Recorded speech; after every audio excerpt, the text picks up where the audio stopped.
Here's what I've been doing the last few days. This is basically field grass that I've been cutting. It's just wild prairie grass.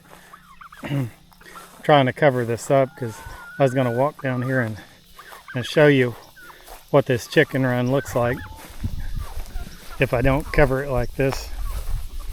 I've come to the conclusion that I need about 6 round bells worth of straw a year to keep this covered because the ground just eats this. This is what the chickens have to walk on during the heat. This is just a sandy loam.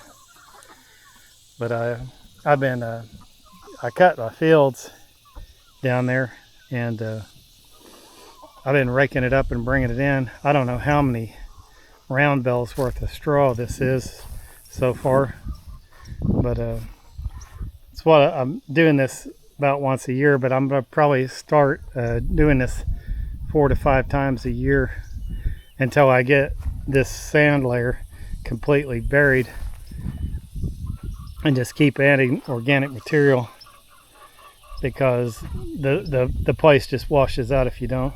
It's just too sandy. Here's some volunteer okra that came up. Nice healthy plants. But that's today's project. I'm gonna get down here and finish. I've got to get this area covered and more air, and this is the whole area here needs to be covered in about 2 feet of it because they'll wear it down real quick. But here's my watermelon patch that's kind of got out of control. There's watermelons in there, but you can't see them. It was kind of a disaster. I planned on using silage tarps to keep the weeds down, and with the 14 inches of rain it got away from me. But you can see there's a nice healthy one. But we'll get in there and fish these out in about 2 weeks, and then I may let it go till September 1st, and then this whole area I'll open it up, let the chickens scratch it down real good, and then cover it with silage tarp until next spring. Actually till next May, because I want to kill the rhizomes for that Johnson grass, and plus kill all the sticker seeds, and just get this area composted.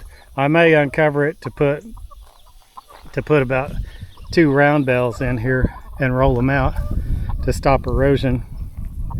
But this is what I've been doing around here. I was going to show you guys like right here. I don't know how deep this hole is, but the 14 inches of rain, I just had a random gopher hole open up. I don't know how deep that is. I'll have to fill that once the melons are done.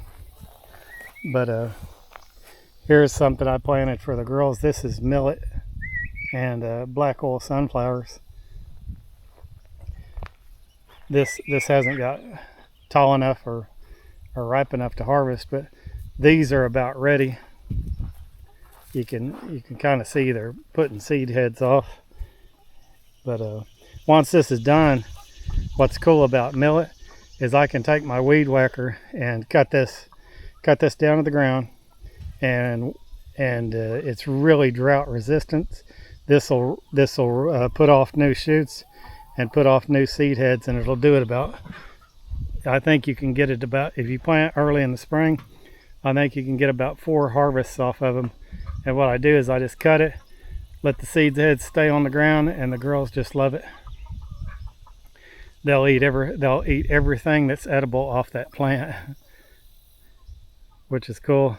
And I think right here, I think this may be some volunteer pumpkins, but I'm going to have to put a fence around it because the girls will eat it.